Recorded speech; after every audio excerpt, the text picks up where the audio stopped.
Στου μπακάλι,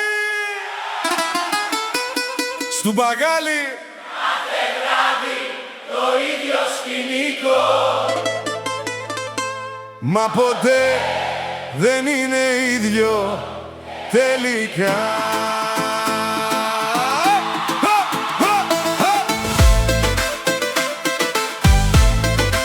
Στου μπακάλι,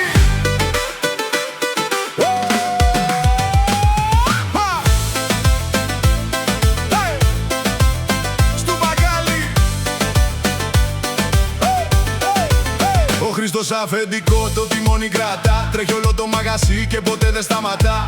Όπου υπάρχει πρόβλημα τον βλέπεις μπροστά. Κι όλη η ομάδα ξέρει πως το έχει σωστά. Ο Άλεξ τις παραγγελίες πετάει σαν αστραπή. Από τραπέζι σε τραπέζι όλη νύχτα στη γραμμή. Με χαμογέλο μόνιμα και βήμα γοργό. Και πριν το καταλάβεις έχει φύγει από εδώ. Στου μπακάλι γίνεται κάθε βράδυ γιορτή. Με παρέες και γέλια μέχρι το πρωί. Κι όταν κλείνουν τα φώτα κι αδειάζει η αυλή, μένουν μόνο ιστορίες και η μουσική.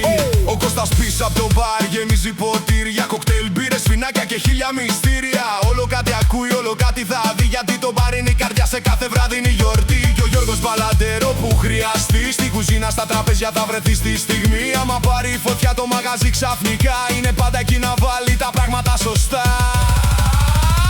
Στου μπακάλι γίνεται κάθε βράδυ γιορτή. Με παρέες και γέλια μέχρι το πρωί. Κι όταν κλείνουν τα φώτα κι αδειάζει η αυλή, μένουν μόνο ιστορίες και η μουσική. Κάθε βάρδια Έχει γέλια, κάθε μέρα ιστορία.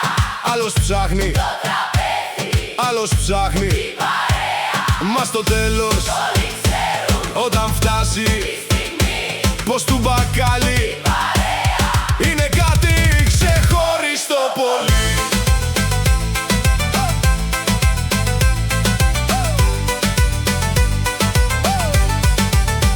Στου μπακάλι γίνεται κάθε βράδυ γιορτή. με παρέες και γέλια.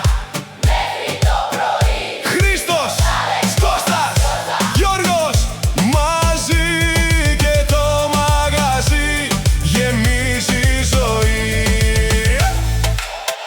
Αύριο πάλι την ίδια ώρα